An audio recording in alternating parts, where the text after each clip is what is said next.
working hard with my team on how we can solve the problem of water. And since the Packer came in, and we join hands together to solve the problem of water. It has been 2 years since the school have problem of water. So the students have been having that challenges going away from school during evening and morning session, whereby it has really affected them. But now everyone is enjoying the new fresh water in school.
Unaangalia hapa.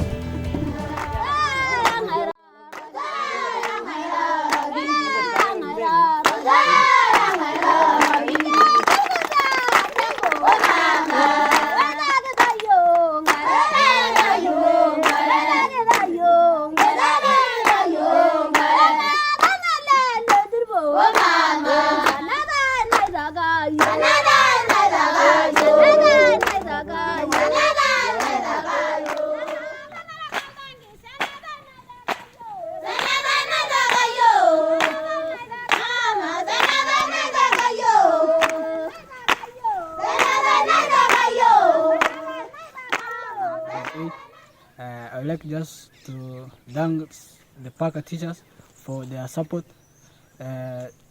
We usually receive visitors, teachers from Packer School. We get training from them, and also without wasting time, I would like just to thank them for water. That time we have water scarcity, but right now we have plenty of water.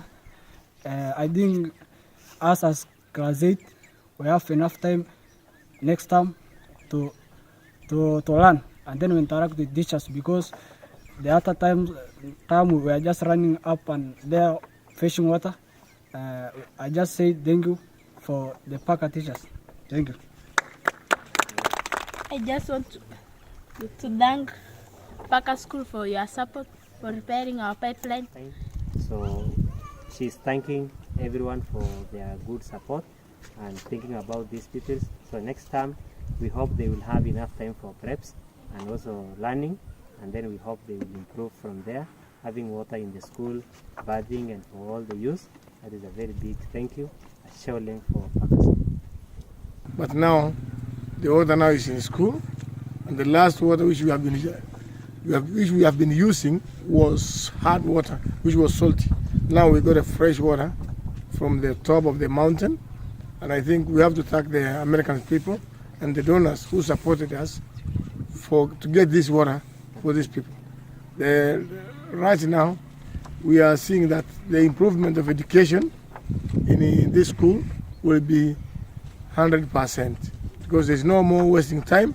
It's just to continue learning and do a lot of prep works, and I think I'll see the top student this year from this school. Thank you, Parker School. Big problems in the university. He says they have suffered a lot. And we cried to our partners, and at least they have helped us get the water.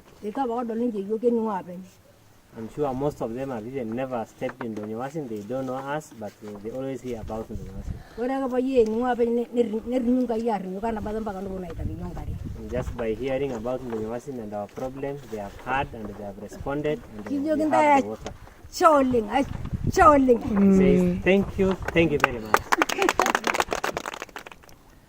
So I really thank the Parker and everyone who has participated and joining hand with the team of laborers who are working closely with us to ensure that we come up with a pipeline, a good system for water to the school tank. So thank you very much, and God bless Parker School. I am trying.